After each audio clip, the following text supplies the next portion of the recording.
Nirelieve sa pwesto ang hepe ng PNP Anti-Kidnapping Group o AKG. Yan po ay sa gitna ng usap-usapan sa pagiging lehitimo ng rescue operation sa binatilong biktima. Nakatutok si JP Soriano. Tumanggap ng papuri ang PNP Anti-Kidnapping Group matapos ang isang mabilis at maingat na operasyon sa kinidnap na 14 anyos na Chinese national sa Taguig kamakailan.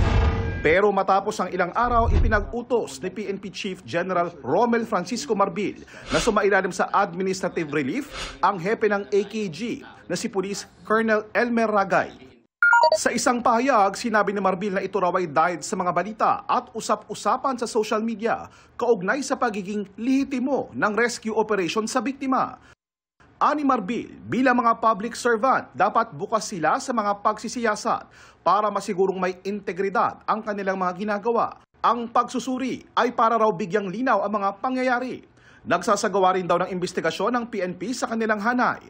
Handa rin daw makipagtulungan si Marbil sa Senado sa susunod na linggo. Siniguro ng PNP Chief na magiging masusi ang kanilang gagawing investigasyon at pananagutin ng mga responsable. Kanina natanong si PNP CIDG Chief General Nicolas Torre III kaugnay sa ginagawang investigasyon. I would like to defer my answer to that question to the proper authorities higher than me because it is beyond my pay grade sa ngayon. At may mga pag-uusap ngayon at internal investigation na ginagawa ang PNP ongoing. I just don't want to preempt that. Patuloy naming kinukuha ang pahayag ni Ragay. Ang Movement for Restoration of Peace and Order o MRPO hindi raw tutol sa internal investigation ng PNP pero hindi raw nila maganda ang timing. Pwede naman sabihin iba na muna yung OIC at this point, no? Kasi siyempre ang matutuwa niyan yung mga kriminal.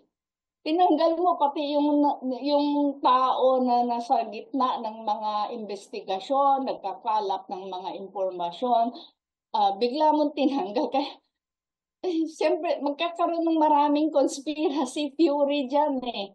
Lalong magdadagdag yan ng mga doubts na tinanggal mo, bakit kaya? Para sa GMA Integrated News, JP Soriano, nakatutok 24 oras.